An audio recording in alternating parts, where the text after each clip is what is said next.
Good morning and welcome back to the 1 Minute Short. So we're going to talk about the state of New Mexico. Well, Valencia County, they're going to have their tax deed auction.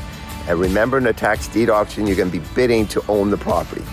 Got to do a lot of homework over there in the state of New Mexico, because what happens is when you purchase the property in New Mexico, everything stays. The mortgages stay, the judgments stay, everything stays. So you got to make sure you do some homework in the state of New Mexico, all right?